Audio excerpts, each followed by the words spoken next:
বছৰ এই কথা ৰজাৰ আগত কবই লাগিব বাছা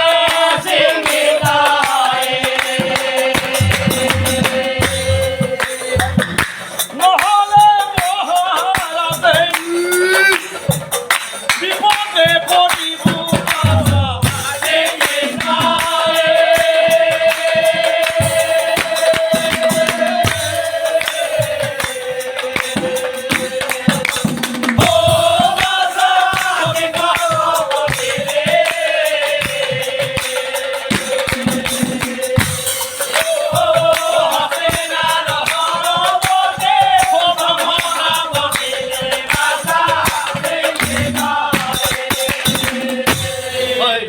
বাছা মই যাওঁ মই ৰজাক কথাটো কৈ থৈ আহোঁ কৈ আহি বুলি মুনি আহি নাথাকিলা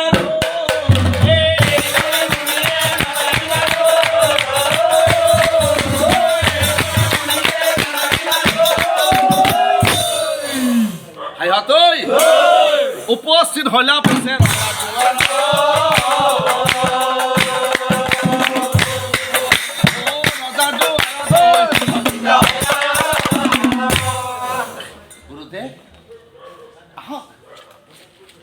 গুৰুদেৱ ৱাথে বেথে পৰীক্ষিতেই হয় আগ বঢ়াই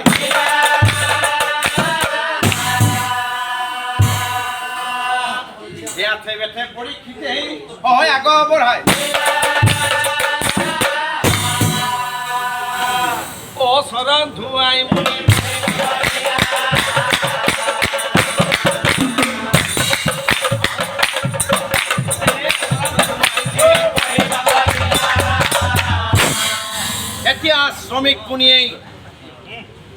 শ্ৰমিক মুনিয়েই পৰীক্ষিত ৰজাক চাই কৈছিল ৰজা আজি কিছু সময় আগতেই তুমি মোৰ আশ্ৰমলৈ গৈ যিটো অপকৰ্ম কৰিলা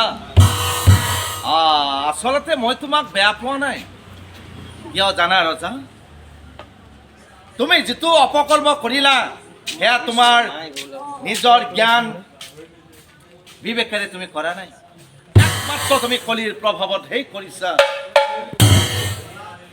কিন্তু ৰজা তোমাৰ এই ভুলৰ বাবেই মোৰ পুত্ৰ সিংহে তোমাক কি বুলি ব্ৰহ্মশাপ দিলে জানা মাত্ৰ 7 দিনৰ ভিতৰত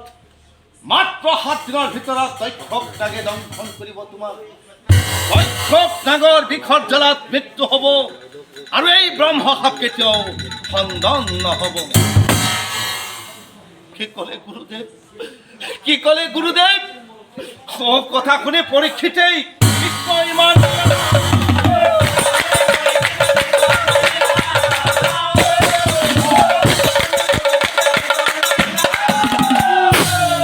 গুৰুদেৱ আৰু এই ব্ৰহ্মশাপৰ পৰা কিবা পৰিত্ৰাণ পাম বুলি ভাবি দেশমুনিৰ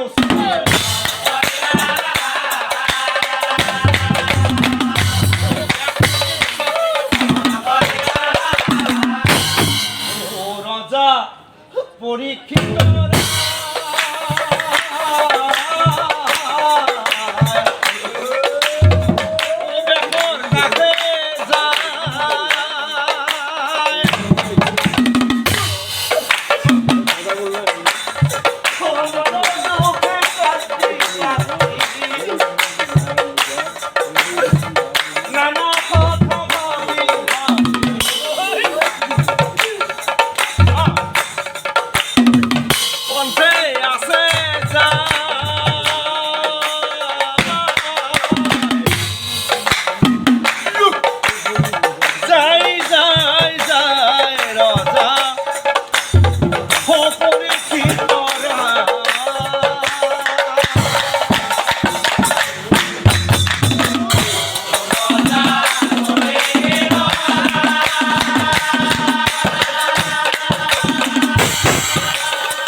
বাছা পৰীক্ষিত তোক তোক শৃংগী মুনিয়ে ব্ৰহ্মশাপ দিলেই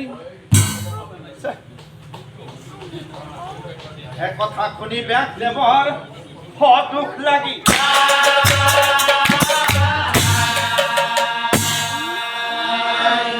এই বাছা পৰীক্ষিত পৰীক্ষিতক চাই পাছে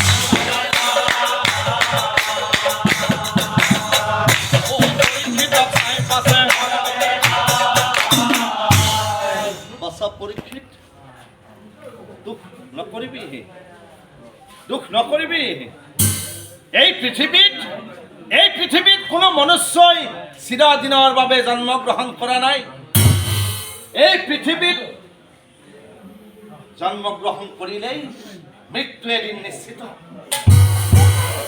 কিন্তু বাছা পৰীক্ষিত আমি মানুহ জাতিটোৱেই সদায় এটা কথা মনত ৰখা উচিত এই পৃথিৱীত মানুহ হৈ জন্মগ্ৰহণ কৰিলেই সদায় মানুহৰ দৰে কৰ্ম কৰিব লাগে আৰু সেই মানুহৰ দৰে কৰ্ম কৰিবলৈ যাওঁতে হয়তো বহুতো ঘাত প্ৰতিঘাতৰ সন্মুখীন হ'বলগীয়া হ'ব পাৰে সেয়েহে বাছা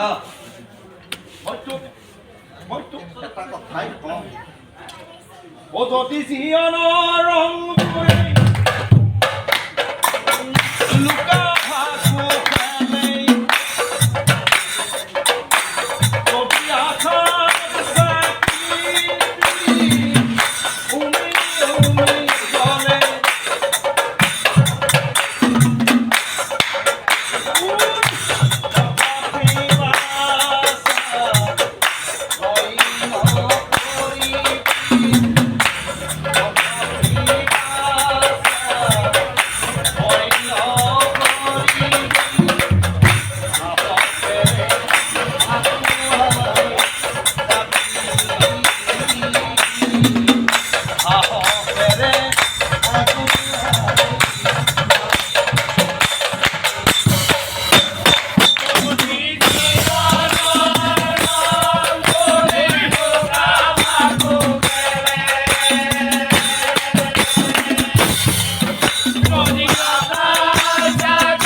এতিয়া তই তোৰ ৰাজভৱনলৈ যা বাছা যা আৰু শুন তই এটা কাম কৰিবি নিজৰ ৰাজভৱনলৈ গৈ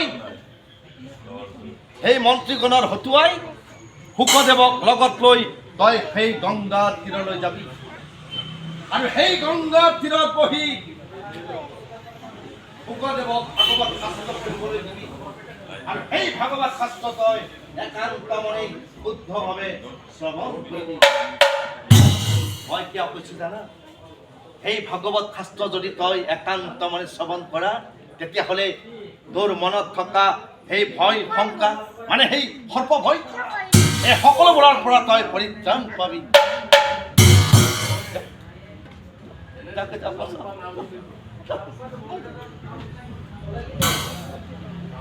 হয় হি বুলি বেঠেৰতা বুজাই কহিনা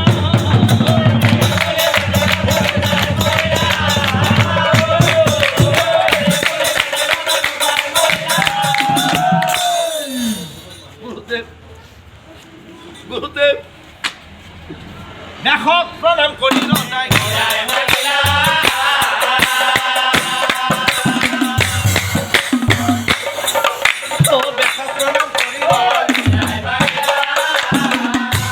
নিজৰ ৰাজভৱনলৈ আহি মৰমৰ পুত্ৰ জন্মেজয়ক মাতি আনি কৈছিল বৎসা জন্মেজয় এইফালে এই বৎস যিহেতুকে শৃংগী মুনিয়ে মোক ব্ৰহ্মশাপ দিছে মইতো বেছি দিন জীয়াই নাথাকো। সেই মই জীয়াই থাকোঁতেই এই ৰাজ্যখন সকলোবোৰ মই তোক গতাই দিওঁ। এই হস্তিনাপুৰৰ দায়িত্ব আজিৰ পৰা মই তোৰ হাতত অৰ্পণ কৰিম। আৰু তাৰ পিছত পৰীক্ষিত ৰজাই মন্ত্ৰীগণৰ হতুৱাই শুকদেৱক মাতি আনি সৌ গংগাৰ তীৰলৈ গৈছিল। গংগাৰ তীৰত শুকদেৱক ভাগৱত শাস্ত্ৰ পঢ়িবলৈ কৈছিল। আৰু সেই ভাগৱত শাস্ত্ৰ শ্ৰৱণ কৰাৰ নিমিত্তেই পৰীক্ষিত ৰজাই শুকদেৱৰ কাষতেই বহিছিল। আৰু শুকদেৱ সেই ভাগৱত শাস্ত্ৰ পঢ়িবলৈ লওঁতেই পৰীক্ষিত ৰজাই শুকদেৱক চাই এটি প্ৰশ্ন কৰিছিল। গুৰুদেৱ, যদি পৃথিৱীৰ কোনো মনুষ্যই মৃত্যুৰ দুৱাৰ দলিত উপস্থিত হয়, অৰ্থাৎ মৃত্যুলৈকে সন্মুখত মাত্ৰ কেইটামান মুহূৰ্তহে বাকী থাকে, তেতিয়া এই কলিৰ যুগত পৃথিৱীৰ মনুষ্যই কলিৰ মায়াৰ পৰা মুক্তি পাবলৈ হ'লে, কলিৰ বন্ধনৰ পৰা মুক্তি পাবলৈ হ'লে কি কৰা উচিত গুৰুদেৱ? কি কৰা উচিত?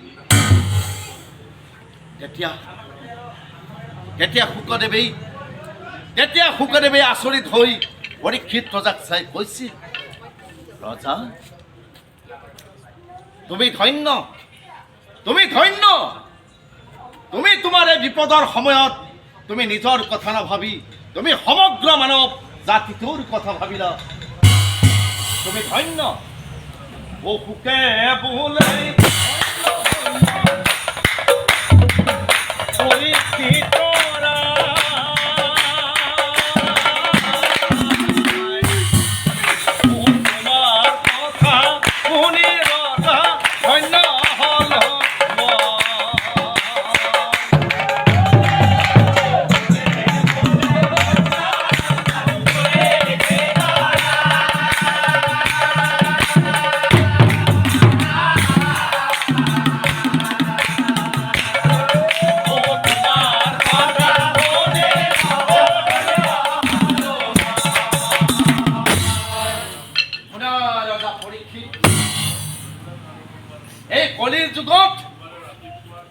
কলিৰ বন্ধনৰ পৰা মুক্তি পাবলৈ হ'লে কি কৰিব লাগিব সেয়া মই তোমাক কম।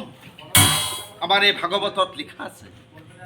কিন্তু ৰজা, তাৰ আগতে তুমি জানিব লাগিব কলিৰ যুগত পৃথিৱীত কি কি পৰিৱৰ্তন হ'ব আৰু মনুষ্যবোৰ কেনেকুৱা হ'ব। প্ৰথমতে শুনা, এই কলিৰ যুগত পৃথিৱীৰ কি কি পৰিৱৰ্তন হ'ব। শস্য তুতিব, মৎস্য তুতিব, আৰু সেই তুতিব বিৰিখৰ গুটি। এই সাধু মহন্তৰ কথাও লৰিব ধৰ্ম।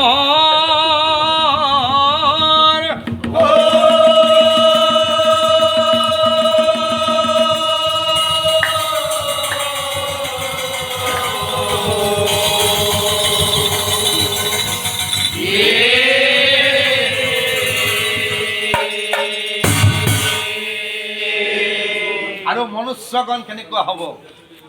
হে গুৰু গোসাঁই নামানিব, আৰু বৃদ্ধ কালত পিতৃ মাতৃক নুপুহিব। কিবাকে এটা আলে লৈ থাকিব ভাত সঙ্গে লৈ। আৰু বৃদ্ধ পিতৃ মাতৃ যেতিয়া বৃদ্ধ কালত এমুঠি অন্নৰ কাৰণে হাহাকাৰ কৰিব লাগিব, এতিয়া মুখেদি ভাল কথা ওলাব। এই অগ্নি খাব লাগিব, সেই পাপে ভুঞ্জিব, আৰু নিমিষতেই যাব ধ্বংস।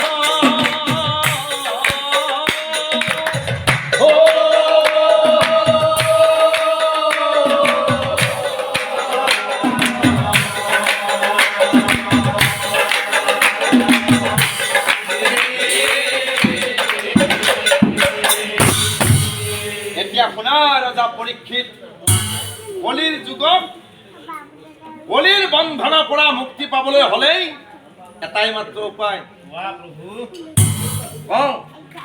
হৰি নামে হল শ্ৰেষ্ঠ ধৰ্ম, কলিৰ যুগ হৰি নামে হল শ্ৰেষ্ঠ ধৰ্ম, কলিৰ যুগ হৰি নামে হল শ্ৰেষ্ঠ ধৰ্ম, কলিৰ যুগ হৰি নামে হল শ্ৰেষ্ঠ ধৰ্ম, কলিৰ যুগ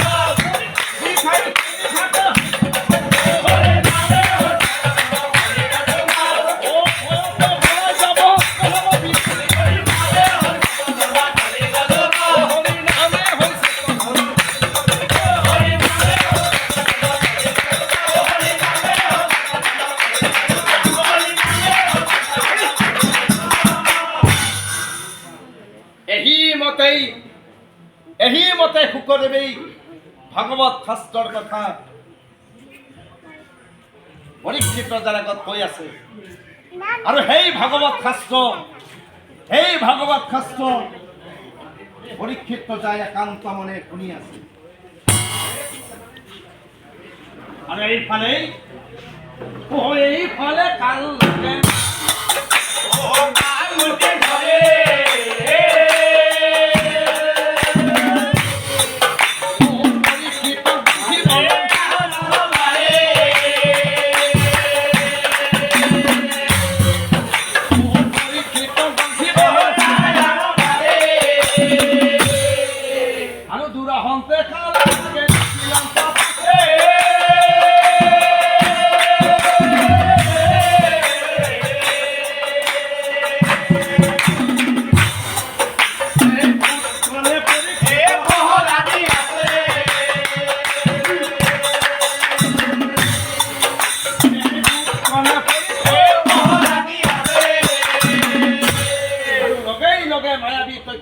কি কৰিলে মায়াৰ বলত তক্ষক নাগে বহু বিপ্ৰৰূপ ধৰি তক্ষক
মায়াবী তক্ষক নাগেই পৰীক্ষিত ৰজা এটি অসীম গছৰ ফল দিলে।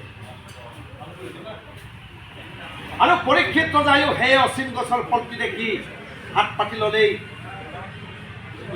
আৰু লগতেই পৰীক্ষিত ৰজাই নাকৰ ওচৰলৈ নি সেই ফলৰ ধান লয়। আৰু লগে লগে তক্ষক নাগে কি কৰিলে মায়াৰ বলত চুলি হৈ নাকেৰে ভিতৰ সোমাই গলা।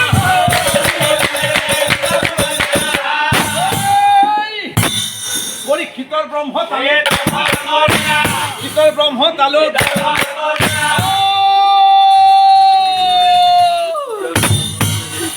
বিষৰ জ্বালাৰ পৰীক্ষিত